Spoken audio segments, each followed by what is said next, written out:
Hello everyone and welcome to Sharp Cuts. On this volleyball talk show, we give a Canadian perspective on all things volleyball and beach volleyball. On this episode, we talk about the Volleyball Nations League, currently ongoing and upcoming, as well as some in-depth analysis and tips for how to become a better volleyball player and how to train better volleyball players.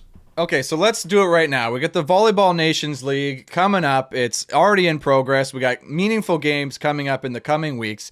You know, we've already seen some of the results on the women's side. We got the men's side coming up. So let's get into it. Us three dudes right here. We're a little bit biased towards the Canadians, but let's get some predictions. What do we think's going to happen? And I don't care if you think you don't know anything, Dad. If you think, we're getting on record, we're making a bold prediction that we're revisiting when this whole tournament is over. So who's going first? I'll go first. Okay. U.S. for sure in the women's. You like Karch as the head coach, eh? Yeah, Karch. He knows Karch how Karai. to win. They're going to deliver the goods. And I'm going to go with the Netherlands. For the men? Yeah. Really? I got to look up right now if they're even in it. They are. If they're even in it. Sorry, was that a subtle chirp at your prediction?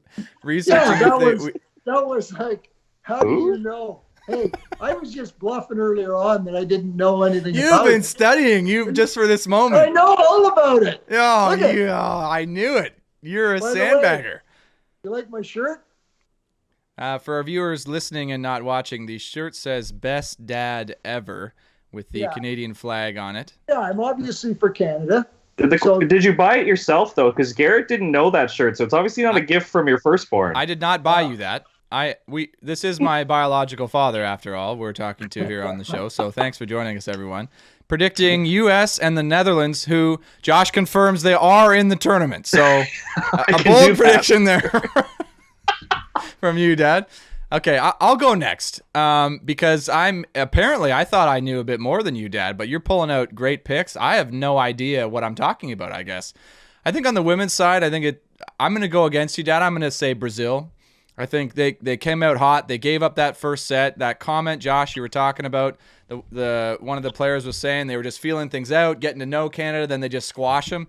I think that signals to me huge strength coming from that team. I think, too, because of the depth, that's the thing we talked about as well. With teams who are super deep, if they run bench, they spread out the play time, the better your overall team is, potentially the better and further you go, just because when you're out there, you're giving it your best. You're not trying to throw the match or anything.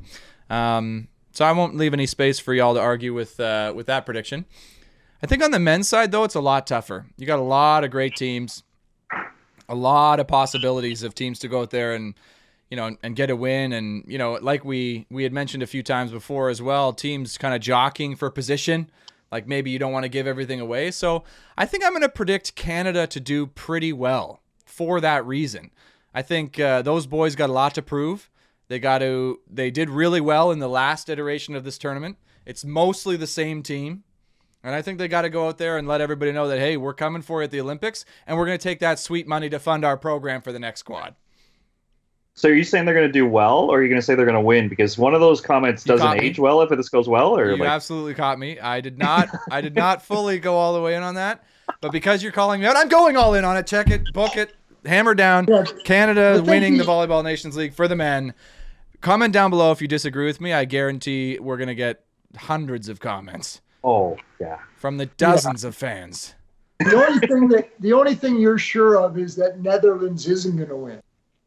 I wasn't sure if they were in the field tournament versus the Netherlands. Is that an option? But you're confirming they're in the tournament, Josh, because we weren't sure. I didn't even debate, did I? I just came boom, Netherlands, and it was like, what? What? It's true, you did. I had to reason with myself a little bit to make that call. Hey, watch out. Like me or my pick? Yeah. Hey, there's two things that I can't stand. Those that are intolerant of other people's cultures and the Dutch. But you, little Austin Powers reference there, but you picked the Dutch. That's why I picked them. Oh, because you can't stand them. You can't. And Yeah. And in honor of Rich Van Heusen. Okay. Yeah. Fair. Shout out Rich. He's probably not watching. If you are, comment down below. Josh, you cannot escape this. We know Josh, next gen coach with the Canada's beach volleyball national team. We know you can't make predictions for the beach stuff because you get in a little hot water. You don't want to be betting or throwing things out there. But indoors, please tell me you have no conflicts of interest here. I don't think so. And I mean, going third on this really hurts because I think taking the U.S. on the women's side makes a lot of sense. So a team that hasn't been selected that I think is pretty good and running a podcast, this is a team that I was aware of because I didn't really think they were on a volleyball superpower. But Autumn Bailey told me Turkey is legit. And they have some really good players. And I'm checking the results right now. They've got a win over Serbia as we were already recording this. And they've got a 3-0 win over Italy. And those are two pretty good volleyball nations. So on the women's side, yeah, I'll take Turkey. I'll take that, and we'll see what happens here. I'm sure some indoor fans are just rolling their eyes because I can't name one player. Well, and we're bitter because you're coming at this prediction game with stats and data and knowledge. When we're just trying to feel it out here. Like it's kind of like, what the heck? Yeah, fair. And then on the guys' side, I'm going to go with Poland. And again, because of our Ghost episode, one of the discussions there was, our team's going to play their bench. Are they going to do this? Are they going to do that? And I thought the comment that really caught my attention was, if there's a country in the world whose fourth left side can win a game at the international level, it's Poland. Like, they're so deep with volleyball players. They're so great. So I'm not really going out on a limb. I'm just picking a traditionally good country, and I'm going to say Poland on the men's side gets it done because... You're so logical. Well, you're so logical. Hey, you're telling him he's so logical. That's the same reason I picked Brazil on the women's side. Just because he gave me a compliment, it doesn't hurt you in any way. It does. No, it hurts me. No, stop it. You picked Brazil because they beat down Canada. In a way. You give way too much credit to your former high school competitor who you had to play in her shadow the whole time. But he's talking about Jen Cross, of course, captain of the women's indoor national team for Team Canada. We went to high school together. I mean, shadows were back and forth, let's say. I think she's won the long-term battle, being the captain for Team Canada, and me hosting Soft Rolls podcast here with you two guys. So, I mean, it's a huge fall from grace all around. Now, John, I'm a little curious with the men's team. As a youth coach, do you just have this moment of pride where a guy like Danny Demianenko, who you've known for a long time, Steve Meyer, you got to coach, like, those guys are representing Canada now. So you just get like a nice pat on the shoulder saying like you helped get them to this level, and it's just nice to see former athletes that you got to work with play at this level. Oh, I'm happy for those guys because I know them. I'm happy for all the guys, like Glenn Holug's son. It's so great for his son to be a dominant player on the international circuit. Do you know his first name? Pardon me? Do you know his first name? Yeah, Nick. Yeah. What? Story checks out. No, I know. Well, of course. So I'm. You know what? I love the fact that it's the next generation of men in there, and the fact that I had the pleasure of coaching Steve for 1 year, and I was with Danny for a long time. Yeah, but I wouldn't even consider any credit whatsoever for what they've achieved. They went on to have amazing university careers and pro careers and been with the national team program. So I don't carry with me any pride around that. I'm happy for them. And obviously I love the experience of being around those guys. You carry absolutely no pride. No. Because I got, like, among the coaching community, doesn't that have to be just massive bragging rights? Like, you get in the, in the club scene, you're talking over drinks or something with other coaches, like, hey, bunch of players I coach went on to be on the national team. Doesn't that, I mean, that carries some weight. And I feel like, hey, listen, we're cut from the same cloth. Like, we wield that when we have it, Yeah, I'm not feeling it. Like, they take 17 guys, you've coached 2 of them. That's a pretty good ratio. I don't know if other youth coaches have that ratio. And you're just kind of like, it's fun while it lasted. I got to meet those guys. Yeah, well, no, I'd admit to it. Trust me, I don't have a problem. You're picking this moment to be humble. I mean, hey, great. No. Trust me. I don't have an issue shining a light on my ego or my greatness. But I think the issue is I just lost you guys. No, I mean, yeah. Hey, listen. This Still is hear you. You're frozen on screen, but I can still hear you. what happens with Yeah, I sharp don't. cuts. You get this kind of stuff dealing with when you got these bush league guests who aren't going to take credit for their own successes, and then call me out when I pick Team Canada to win. Like, come on, No, Josh. yeah, don't get me wrong. I'm full of myself. No, I'm full of taking credit for things that I really think I made a contribution to. But I wouldn't, the fact that Steve and Danny, Howie Grossinger had more of a coaching impact on Steve Marr than I did. So I think a guy like that deserves a pat on the back. Steve was a dominant player throughout his youth career, and he went on to have a great career at Mac. Dave Preston, I'm sure, was a big influence on him, and he's the kind of athlete that finally grew into all his tools physically and mentally, and can deliver the goods. So, I'm just happy for him that he's gotten to that place. Well, that's Steve Marr, left side for Team Canada, our national team, who will dominate the rest of the world and win the Volleyball Nations League. I mean, you've heard it here. Like, we've already decided that's what's happening, and any other predictions are just straight up nonsense. So, I mean, again, comment down below if you disagree. I'm sure you do, but shout out to Howie as well. I know he's a listener of the show, so I'm sure he'll appreciate you shouting him out, Dad. So, Dad, I'm curious. Like, you're looking at these predictions for the Volleyball Nations League. They're coming up. You got to pay money to watch, by the way, which is tough. But the highlights packages are great. The production value of the whole thing looks nice. What do you think? How much is it? How much is it? That's like $16 or $17, maybe more, $20 Canadian. So, for our listeners overseas, not sure what that means for you, but it's inexpensive, I think. But hey, What's that per match? Per match? No, for the whole thing. $20 for the whole thing? Well, I'm popping off a bit because that was the early bird special, so I'm not sure what it is now that it's already started. But I mean, compared to the beach volleyball, which was 100% free, it's a little bit more expensive. Yeah, well, it's definitely not a deterrent to, getting it. Okay, sorry, I interrupted you. Well, I was just going to ask, you know a few of these guys, and you know the Canadian style. What does it take for a team to go out there and win this, especially in this environment when it's like, we talked about it a few times already, when it's like, you're not trying to show your hand. You have the Olympics coming up. But it would be a big win to get that done. I mean, like if you can go out and get the Volleyball Nations League gold medal, like I think you do it in some ways, right? Yeah, I think it comes down to working on different aspects of your game.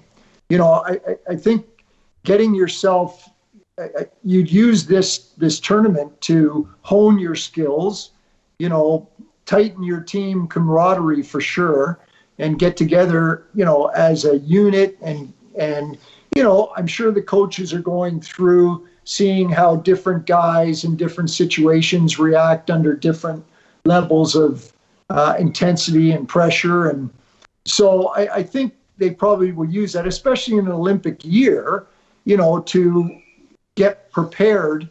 And at the end of the day, I believe that the team that comes to the Olympics with the best mindset and that can deliver on the first contact, both the serve and the pass, will end up winning. If you can bring constant pressure and get teams a little bit out of system, it really changes the dynamic of, the game. And especially at that level. If you're not serving tough, teams are just in system and pretty much impossible to stop. And if you're not passing well, and if you're not managing the ball on your side in that first contact, you're taking yourself out of the game because the blocks are so big. And if you're not in system, you're going to run into trouble. So I think, this league is a perfect opportunity to fine tune, get yourself in the right mental capacity, work on some individual skills. But when you get to the Olympics, you got to be serving and passing to win. Yeah, I feel like that's something that's kind of overlooked as a fan when you're watching the game, because what you really see and remember and notice are the big plays. You know, obviously aces, big blocks, huge bounces, but the passing piece I think is kind of overlooked from a fan perspective and commentating perspective, because you almost kind of expect it to just be there in some ways. So, Hey, it's your brother wants to join the show. You want to say hi? Okay. Sorry. okay, yeah. Well, hey, bro, just relax there, okay? He's trying to steal my thunder already. What the heck? Soon. Tell him this is my time with Dad, and we don't need any interruptions. He left. I think that's a great point, Garrett. I think what really helps is the broadcast quality. I find when the camera like swooms in on the boom at the end line, and they can show the serve speed or some of these spin serves, like the velocity, but also like the hook on them and the movement, or how much these float serves are actually wobbling. Like I think the broadcast can really shine light and show the viewer at home that like some of these serves are nasty, and it's just not expected that you pass them well. That like it takes an extremely high level of skill to get it done, right? Yeah, and from what I've seen so far, the broadcast quality looks really nice. I don't know how the commentary is. I haven't listened to too much, but just the camera coverage of the games looks really good, which I'm super impressed with. It kind of makes me disappointed though about what kind of effort we got for the Cancun event for that same reason, right? Like what, you know, how much better does it make the experience when you have commentators who are going to kind of share the experience in the game with you? You get the multiple camera angles, you kind of get the up close and personal. You feel like you're there almost, maybe like a better view than if you were there. But, you know, so I hope that kind of improves. I know we'll see that at the Olympics, but with this volleyball world venture, it's kind of exciting for, you know, a fan, what that could look like for kind of showcasing the sport. I'm sure some of our listeners and viewers are just laughing at us right now, being like, you get what you pay for. Because that's what they get with this show. They get what they pay for, and sometimes our quality's not up to snuff, and maybe we're closer to the Cancun event than we are to the VNL. What are you talking about? No, Josh, that's not going to work. We're putting in our bid to be the commentators for Volleyball World. So we got to hype ourselves up a little bit. We got to boost everybody's perception. As a volleyball show, you should never draw a comparison between beach volleyball production quality and indoor production quality, because as Josh says, like the FIVB is so heavily financially invested in creating quality productions because they sell the TV rights for decent amount of money around the world, where they're not getting the same traction for the beach tour. So, you know, it's a much more return on investment principle, you know, that the quality is so much better in the indoor game. And let's face it, the FIVB is way more vested in the, you know, the volleyball side of the sport. Well, no, I get it. And if you can charge the ticket price and people will pay, it kind of increases what you can do with the production. But I'm still allowed to be disappointed. I mean, hey, as a fan, I want more volleyball and better coverage of that volleyball. I'm allowed, right? And you're allowed. Is that not our job as a volleyball show? Yeah, that's the only sharp cut we've had in like 3 weeks, so I'm glad you're getting fired up over this. Oh, you want to get sharp? Let's get frickin' sharp. Netherlands, you're picking the Dutch, Dad. Are you serious? Well, you know what? I know volleyball. Yeah, like here I am. Here they go and win the whole thing, and I look like a complete idiot. Canada doesn't win a single set. Well, I wouldn't go so far as to say that. Well, you predict them anyway. Yeah, so we'll have to watch more and see how it kind of pans out. Comment down below or hit us up in the comments at what your thoughts are on the coverage so far. Have you been watching? Have you signed up? Do you want to give us a password? Because I mean, Josh has had offers that he's turned down. Like, hello, like let's share some keys here, people. Or is that should I not say that? Get off your wallet, bud. Hey, it's not like Sharp Cuts is bringing in a ton of money. You know, like, that's true. Hey, like, come on. We could provide better coverage if we had a sponsor, because then we could have bought a password, and then see, it just snowballs from there. So if you're listening and want to sponsor the show, I'll wear anybody's hat. I don't have to wear this. What's a 30-second spot in this show? It's open in negotiation. Actually, you know, in addition to my Best Dad Ever shirt, I'm also wearing you can see my little branded hat there. Yeah, I mean, our listeners cannot see it, so Well, I thought this was a webcast. I mean, Sorry. it is. So YouTube viewers can see it, but our listeners on the podcast cannot see it. Well, that's what you explained to them. It's the Broder Values hat. Yes, it's a Broder Values hat with a maple leaf on it. I guess a throwback to the Canadian Olympic team from back in 2016. The first women's team to win an FIVB beach volleyball event, if I remember correctly. If you are correct, 2015 they won that event, right? That's true. That's true. Yeah, I can't remember who they were coached by, and I'm not really sure that it actually matters at all. I don't think he'd take credit anyways. I think it's all about the players. Yeah, absolutely. No. I take complete credit for that. I'm solely responsible for their outcome. Well, speaking of that, we're headed towards the Olympics, right? And there's a few more things to kind of come. And we talked about this a few weeks ago, but now we're kind of closer to the event. We actually talked with Brandy as well recently on the show. If you haven't checked that one out, hit it up in the comments below for that episode. But she talked about kind of the journey to the Olympics for the beach volleyball athletes, but also it's the same thing kind of for the indoor athletes, as there's competitions left to play. You're a pro, you got to go there and play those competitions. But the journey looks real different for different players and different teams. So I know we did our predictions, I think, a while ago for which teams we were going to see qualify for the Olympics from the Americans, who was going to win for the Canadians. But that Moscow event is going on. Sorry, is it Sochi or is it Moscow? It is Sochi, where the Olympic Village is from their previous hosting duties, yeah. Yeah, so they're hosting an FIVB volleyball tournament. So we will get a 100% direct comparison. We have a VNL going on coverage at the same time as there's a beach volleyball tournament going on. I mean, they've got to realize that they're going to be comparing the two the whole time for fans like us watching both. Come on. Well, I think what's interesting, like you already know it's going to be a camera at the back and all that stuff. But we had teams in the qualifier, so I'm watching today. Russia, I don't know if they don't think COVID's a thing. Maybe they've already defeated COVID. There's fans there, Garrett. There's energy. I'm hearing clapping. I'm hearing people yelling. I was like, and if you're watching the NHL playoffs going right now, like the U.S. has got fans. It's just, I don't know. It just warms my heart now that watching sports and it's not in front of empty stadiums anymore, that there's actually like an energy in there.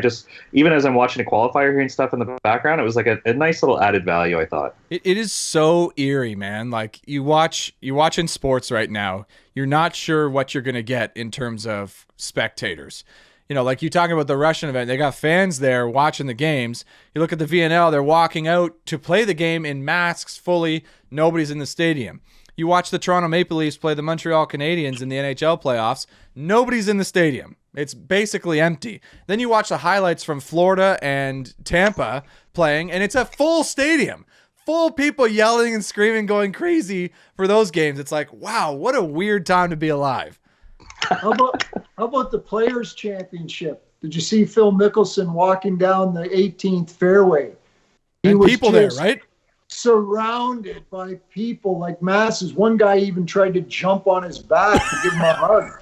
Oh, yeah, it was crazy. Like nobody, not a mask in sight. These people were walking like thousands of them in mass, like packed. Like ants, they do that camera from the top where it looked like unbelievable. I was blown away. And it was, to your point, Garrett, about being eerie, it's foreign now. It's like, oh gosh, look at those people close together like that. That must have been shot before COVID. I know, but us being in lockdown live for so long here in Canada and specifically Ontario where we live.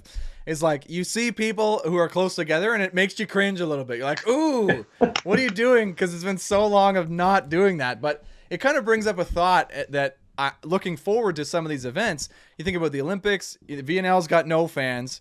This is probably the first time that a lot of these international players have played in front of an empty crowd, right? Like I'm thinking about even my university playing days when I played volleyball at university. Like we never played a game really that didn't have people there watching, cheering for either team. So that's got to impact the results in a certain way. You think about the Olympics and you think about the grandest stage of them all, but they may get there to Tokyo, and depending on the state of COVID there may be literally nobody there in the stands watching to play and really give the energy and feed that and really fuel the experience that is the Olympics. I think that, like, do you guys think that that's got to be a factor in who actually comes out on top? Like, is it going to really change who has the edge to win these games?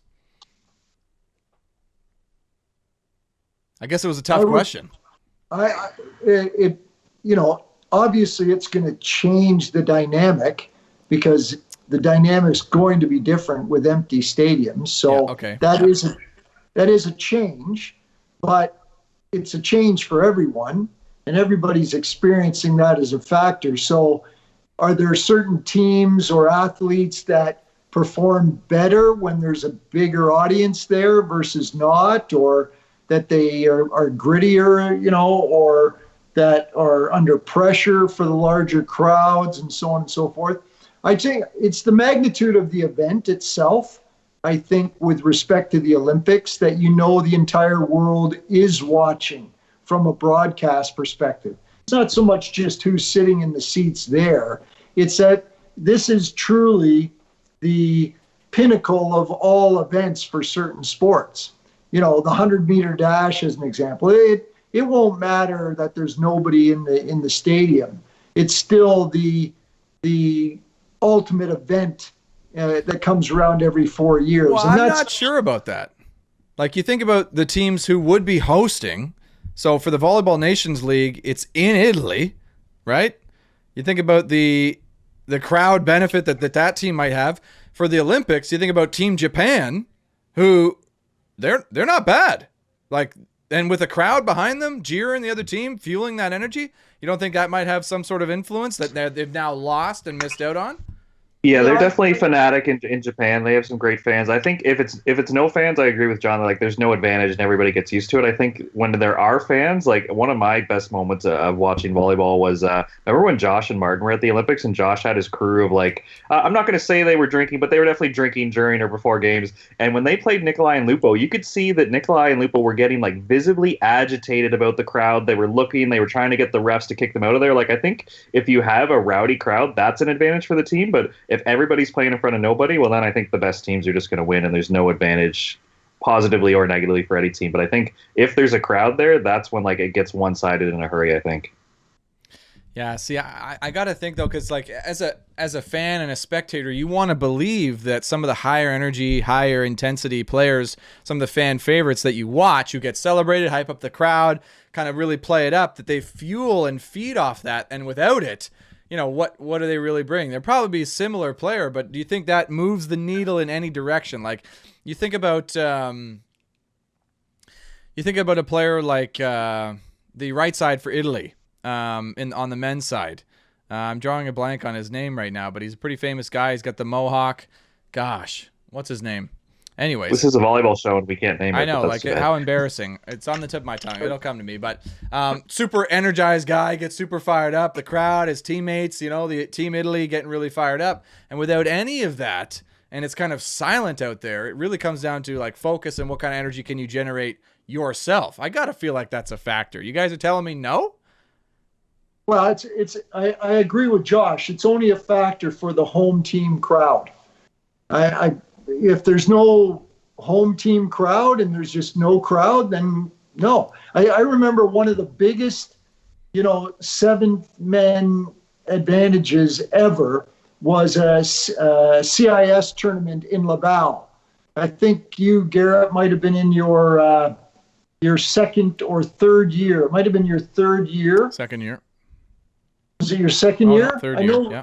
Not important. Yeah, no, I think it was your third year because Reed was there with Alberta.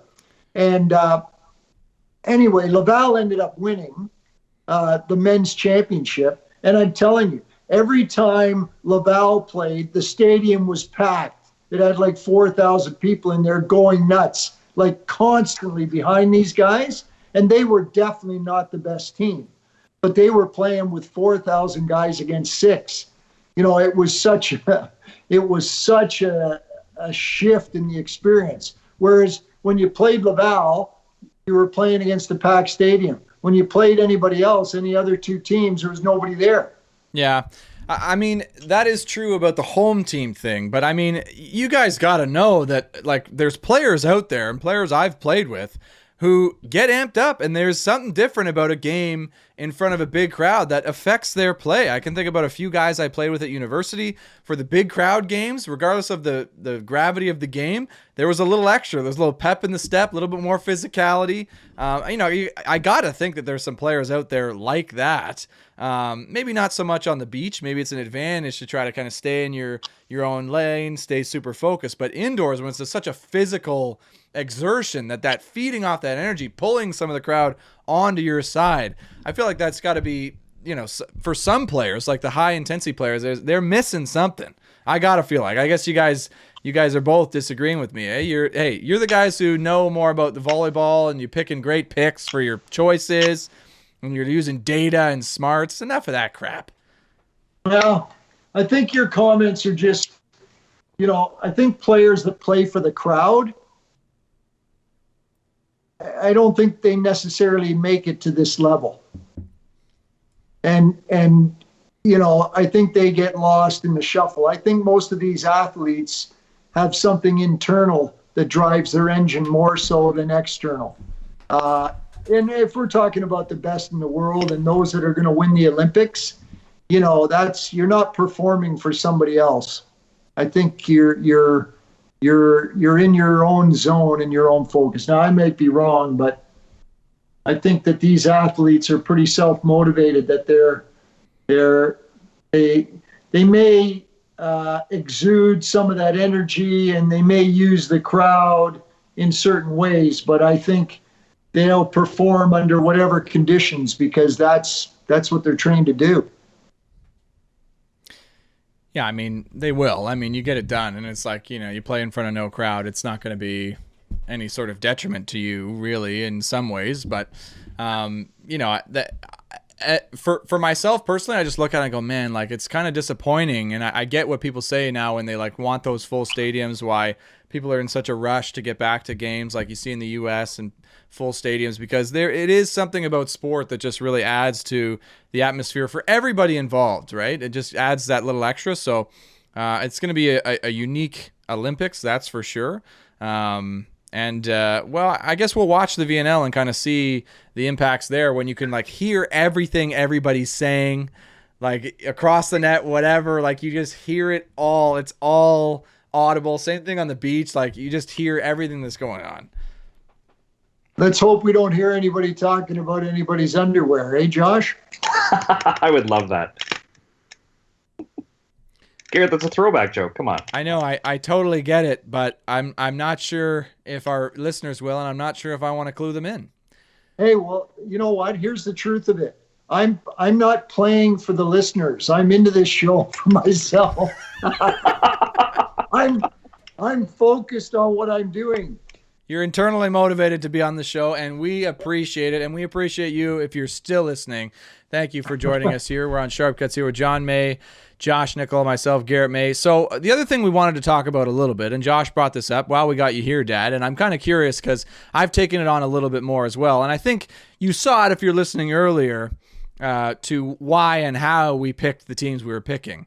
I think, Dad, you gave it some thought. You picked based a little bit on feel. You had some knowledge. I picked it purely based on feel. Josh, you looked at what the heck's going on. You even used some results. You used some depth. You used some knowledge and some stats to kind of pick what you're doing. And I think that's a reflection of just the kind of attitudes and styles that we bring to coaching, to the sport. And Josh, I know you wanted to talk a little bit with my dad about just the idea of not being a technical guy, because I would say about myself that I'm not a super technical guy when it comes to volleyball, either playing or coaching. I even said it the other day when we were doing a bit of a seminar with some coaches. Just say, yeah, I'm not a technical guy. I don't really focus on that stuff. I focus more on the result. But I realize how huge of a thing it is for a lot of people to really focus and get into the nitty-gritty of the technique. And I know I got that a little bit from you, Dad, but I think maybe you've changed a little bit as well over the years. Well, I think there's an optimal way to do things, and there is a physical thing, but there's a ton of data in the motor learning and the motor science thing about like external focus. Like Garrett, I remember when we were on the beach crew, and at times it'd be slow, and I'd just be talking your ear off about volleyball, and even you learning how to hand set it. I believe John told you just to set the ball with no spin. It wasn't about like, oh, your left foot needs to be forward, your right foot needs to be forward, you need to be balanced. Almost catch the ball really fast and release it. If you're a little kid, like there wasn't like a lot of technical what your body was doing. It was just like, Garrett, just set the ball with no spin. Like that's all the skill is. And John, I'd love to get your thoughts about why maybe you were ahead of the curve on this external focus, about like less about what your body's doing and more about like the outcome you're trying to achieve. Well, yeah, I think it's philosophically, I just think we, especially when you're training, say twice a week, or, you're dealing with a club team versus a university team or versus a national team. I don't think there's enough time to get the volume of contacts in if you're spending too much time adjusting technique. Now, if there's blatant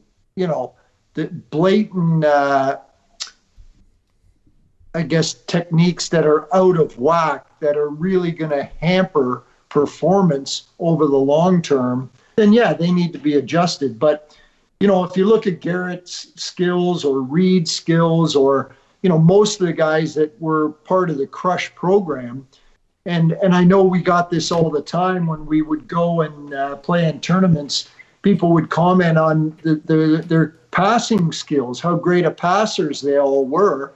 And they'd say, well, that's because they're beach players, right?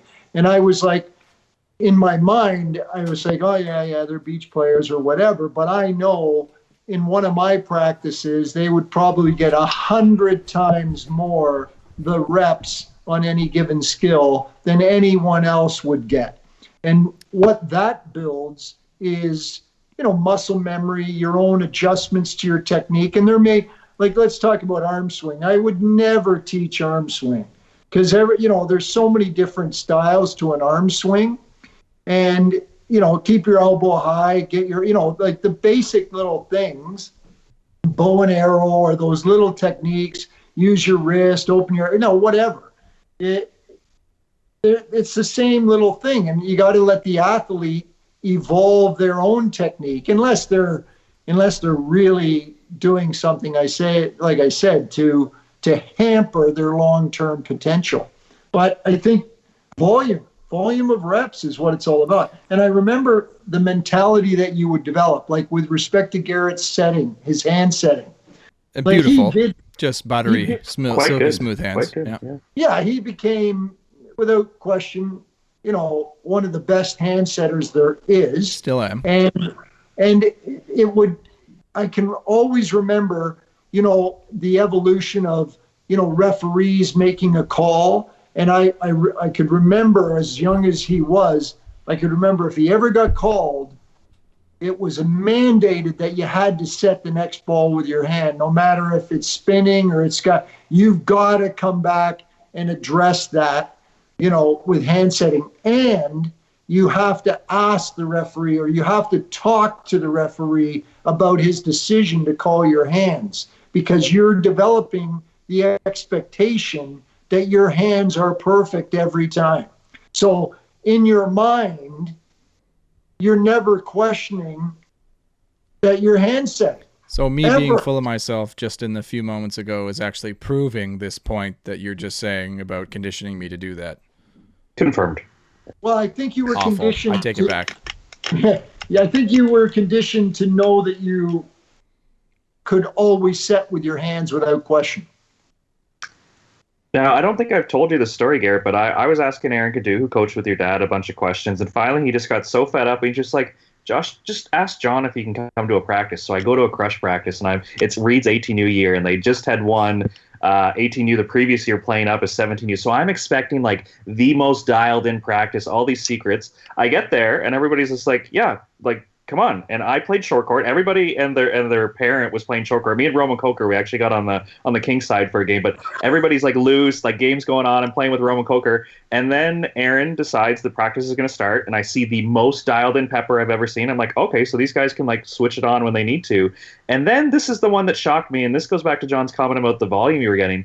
Aaron is standing at the baseline in 6, and he is underhand serving at the best team in the country. But they have to get like 50 in a row, and if they don't, you don't get yelled at. You don't get this big speech. You just do it again. And I guess like you were going to do that drill the whole night if they didn't get through it, but they did, and it kept layering up, and eventually it ended with some really intense game plan. But I don't know why my mind was so like, oh, this is going to be the best practice ever, and then I get there and it's like playing short court with Roman. Everybody's loving volleyball. It's really loose, and then AC starts bombing underhand serves, and I was like, this is interesting. But the focus and intensity they brought, that's kind of the thing I took away from that crush practice. So are you saying it was actually a terrible practice and that they were actually really bad? Like you were expecting something great and you saw just maybe they got lucky? I didn't expect underhand serving to be happening at the best club team maybe of all time. Don't practice. chirp it though. Dad had a wicked underhand serve. Dad, your underhand serve is legendary. You could get it to float with the underhand serve. Basically as good as somebody's standing float. Yeah, I got the best underhand serve in the world. Yeah, remember the comment about, conditioning to, just assume that you're the best. It works for all things, apparently, including underhand serve.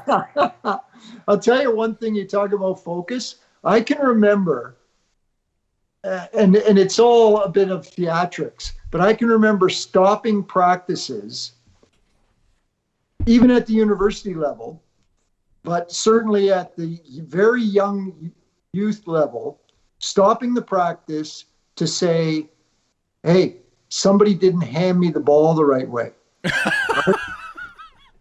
Oh, yeah. Oh, God.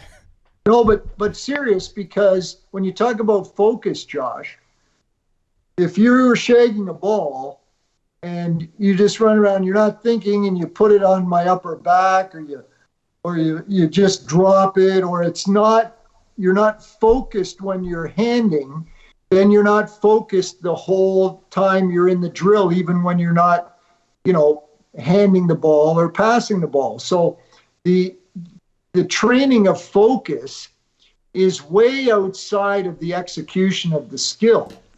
It's your mentality in the practice. And I would do that for theatrics. If you bump into somebody, or, another one I used to love is if somebody would get in the way of my arm. Oh, when I hate that. I'll extend this. You used to go back on the underhand serve and crush guys right in the groin area with the serve because they weren't paying attention. And then you'd yell at them, hey, what are you doing getting in the way of my serve? I would never do that. You also, because guys, and I hated this too, would run in front of the serve. Like, don't ever do that. Like, you're unfocused. But you, like they'd get hit in the face if you, because you're not stopping. Yeah. So the principle, when you talk about focus, I think it's so key to train that. And outside of touching the ball or being in, and it's so hard, as a coach to command that, because it seems like an anal thing, right? It seems like, what are you making a big deal about that? I'm just handing you the ball. Are you? Yeah, I mean, we all thought that for sure. Yeah. Well, it definitely reached the athlete's level, because I remember asking Matt Trinier about this, coach serving balls, and I was like, doesn't that ever get boring because you did it since 14U to 18U? And Matt just looked me in the eyes. He's like, well, if you're bored, you're not focused. And I was like, oh, okay, so this drill never gets old. What a brainwashed group. It was a cult. Crush Volleyball Club was a cult. No, we were well-conditioned, so drinking the Kool-Aid. Hey, boredom is the same as fear, as far as it relates to your ability to focus. If you're totally bored and you lose track, then you can't focus. If you're afraid and you're fearful and you can't focus, well, you lose focus. It's the same thing, okay, just yeah, different. You brought it around. I was going to say lost, that was but wild, I found my way out. But it Yeah, came that was back good. together and quite nicely, actually. I mean, well done. I'm just saying, that's just how it is. That's just the truth of it. Yeah, and I can remember like really identifying with that as a player and kind of brought it in my beach career, professional, indoor, whatever, is like, when you're trying to do something new, you'll figure out the best way to do it physically, passing, setting, hitting, whatever. But if you have an appropriate thing to focus on to deliver, then you'll figure out what you need to do to get that result the most. You know what I mean? So, like, for example, the hand setting thing that you mentioned earlier, all I needed was somebody to tell me, just set it with no spin, for me to figure out what I needed to do with my hands, my legs, my arms to set it with no spin. Was it right? I don't even know to this day if it's the best way to do it, but it was the way for me to do it to get the result that I wanted. So now when I hear people talk and get really in depth about like, oh, foot placement and just like really minute body movements, just makes me squirm. It's like, oh gosh, like you're not actually doing it, right? Like you're focused on something totally different than what the sport demands.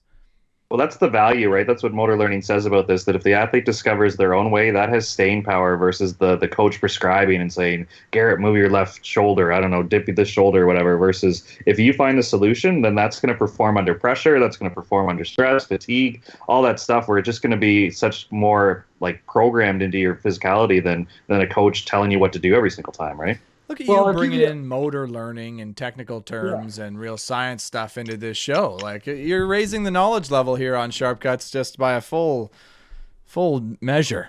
Hey, well, call back to a previous episode, Garrett. I'm not a previous player, but I coach at the national team level, so I had to figure it out a different way. Oh, ego coming out. Hello. You just tell people you're a world champion and now, say, hey, yes. this is the drill I did when I won Worlds. Hey, yes. Liam and Alex, you guys are over there. We're doing this. Where I have to explain, like, guys, we're in this periodization stage. We got to do this. This is the volume and intensity. Yes. I got to really nerd out to bring some value to what I do because I can't just show them a gold medal. Josh, I love it when you go full ego. It is my favorite thing when you flex on people because it's just amazing because you're coming at it with so much truth. It is an example of what we're talking about. I'll bring some more relevance to it. With you talk about Danny Demyanenko and what's his name? Things like the execution of a skill, like blocking and hand positioning and penetration, and blocking is it's so timing relevant, and it's a very difficult thing to teach actually and to train because it's counterintuitive to have your team hitting balls into the guy's hands and drill. Get blocked it's, for 10 minutes. No, sorry. Who does that? It doesn't make any sense. But Danny was a guy when he first came to Crush. Danny Demyanenko, middle for our men's national team, Team Canada.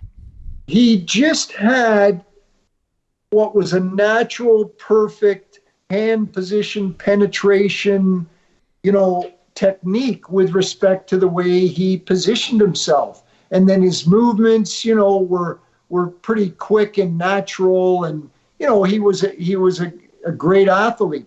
So this is a lesson about how you actually didn't do anything to help these guys be great. They were just already great. 100%. I don't think I ever, and Danny and I would probably laugh about it. I don't think I ever really gave him any real technical advice. I was just there for him, supporting his greatness. I'm going to quote that, put it on a picture. John May, I was just there. And then right underneath it, like 14 national championships or whatever Crush has over you and Reed's your whole career, resume, right? Dad. Just every win. I was just there. It's true to a certain extent. It's like this. I was watching the first episode of the Tyson series. The show on Mike Tyson. Have you heard about this? I saw it. I missed. I saw it. It was going to be on TV. I didn't watch it, unfortunately. Well, Gus, and I forget his last name, but his original trainer that took him under his wing and the origin and helped him evolve into being like the amazing heavyweight champion that he was in the early stages. And he was there. He was just there. Did he teach him all those techniques? I think it was a couple of other guys that actually would take him through some different movements and things. But he played a father figure to the guy and gave him that fundamental confidence and helped him establish some sense of focus. Now, I wouldn't draw the comparison between, Tyson and Gus and me and Danny by any means. I would. I nothing think me, Danny, all the Crush guys are about as equivalent in terms of stardom, celebrity, accomplishment in our sport as Mike Tyson, for sure. Well, no, but you know what? Truthfully, you all have accomplished great things in the sport, and it's because of, your will to do so, and Danny's, will to do so. Like, truthfully, but there was not a lot of technical direction. Okay, so I'm going to stress this point because I like what you're saying, but I feel like it's not hitting home, what you're trying to get at so much. I know what you're talking about, but for our listeners out there, so say somebody comes up to you, a player or coach, doesn't matter. Say, hey, John, I'm really struggling with, my passing. I'm thinking my feet aren't in the right place. Like, my arm position, my platform, like my steps, like what kind of footwork do you think I need to kind of practice? And what's the footwork to put together a proper pass? Like, somebody asks you that, what would you say? How would you respond? Well, I'd quickly shift the focus off of their footwork into then the fact that they're thinking it's their footwork. Because that's not the issue.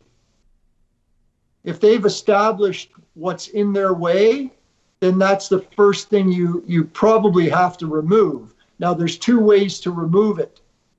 Change it or make it not the issue. And to change someone's footwork may not necessarily be the real issue. The real issue is they're not getting the job done because they think it's their footwork. If somebody came to me and said, it's my footwork, well, then that's obviously what's in the way. To me, it's mental. Now, it's not that I wouldn't say, hey, when you're passing from your left, get your left foot forward, or when you're passing from your right, get your right foot forward. Like, it's not that I don't really have a pretty solid understanding of the technical elements of the game and of the execution of skills. Probably do at a significantly higher level than most coaches. But I would never make I would never make it the thing. Because if you make it the thing, it'll probably remain to be the thing until you eliminate it. Now, so basically the lesson here is when people are looking for that stuff, take it, wrap it up in a nice shiny bow, and then punch them in the face with it to really get the best results. Metaphorically punch them in the face with it, of course. Well, no, just make them aware that it's in the way, and it's in their mind, and it's establishing something. Yeah, it's important to uncover what you believe is holding you back from your own greatness. I do strongly believe that.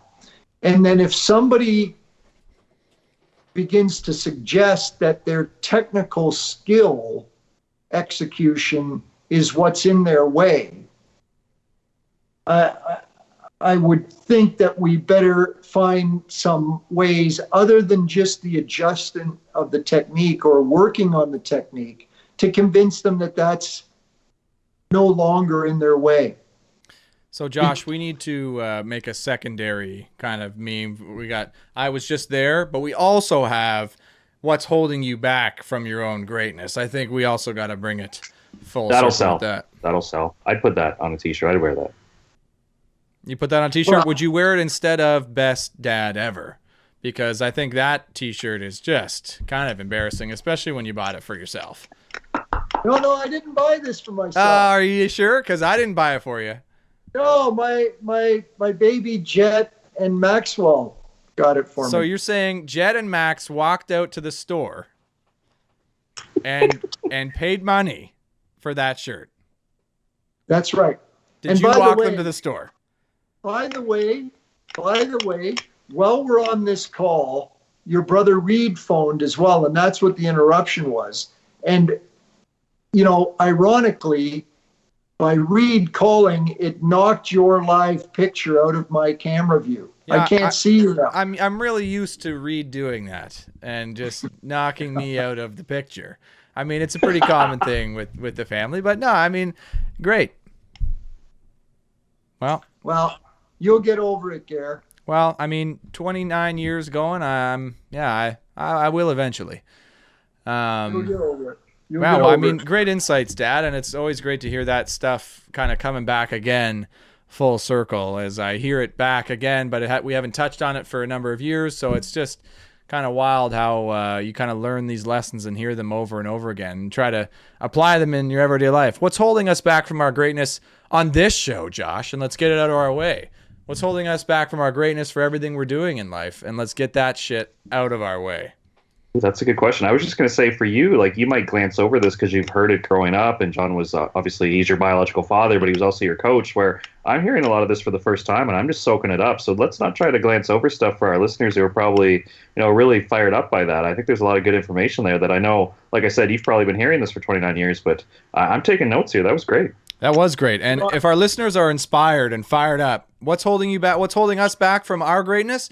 It's you, the listener, sharing this podcast and show with your friends and other volleyball fans is what needs to happen right now. Great That's tie-in. really going to what's holding us back from the greatness, right? How do we get that out of our way? By you sharing this episode. Thank you so much for listening. You tell 2 people, they'll tell 2 people, they'll tell 2 people, and then, man, we've got ratings, we've got sponsors, we got a good thing going. Then we got our own show. Funny. It's so funny what comes to both of you naturally.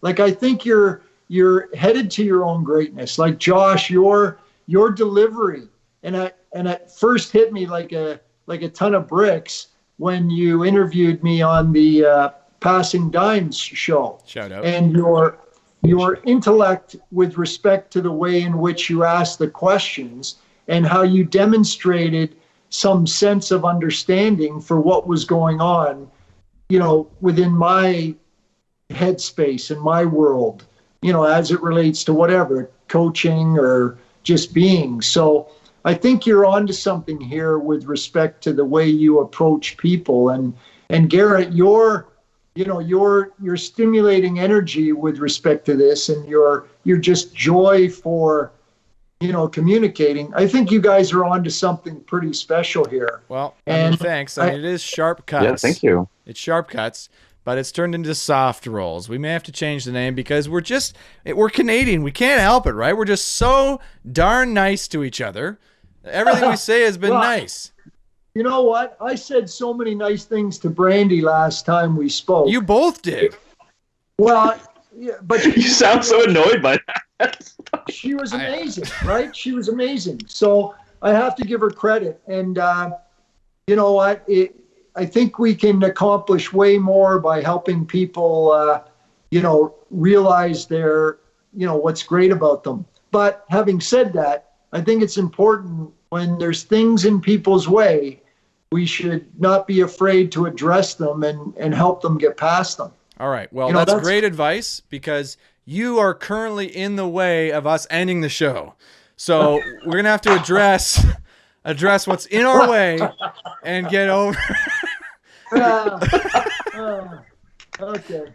because we've gone on for quite a while, and if you're still listening, thank you so much. I mean, we can't thank you enough. All of you, all millions of you, dozens, for watching the show. If you're watching on YouTube or listening via the podcast, appreciate it so much. It's been great chatting with these guys, and we're looking forward to more volleyball in the coming weeks and headed towards the Olympics. So if you enjoyed the episode, share with your friends, share with your family, share with your volleyball team, share with your rec team, hit that like button, subscribe. What do you need, Josh? 5 stars on the podcast? Does that help? That helps in a big way. 5 stars Any on that comments podcast. or 5-star rating? Yeah. Oh, yeah. Help those algorithms give us a hand, and we'll keep trying to give you thought-provoking episodes like this one. Josh, any other words for the folks before we shut her down? Well, I want to thank John again for coming on. I think he says those nice things. That's the best way to get invited to be another returning guest here. So he's got an impressive streak going of how many episodes he's putting together here. But I want to thank the listener most of all, because I think without them, Garrett, we would just be talking every Wednesday night, which would be enjoyable. But we got to put this on the internet. We got to share it with the world, and we need a little support from them. So if they could share that with their friends, it honestly would go a long way for us. All right. Well, thanks for joining us, and we'll see you next time.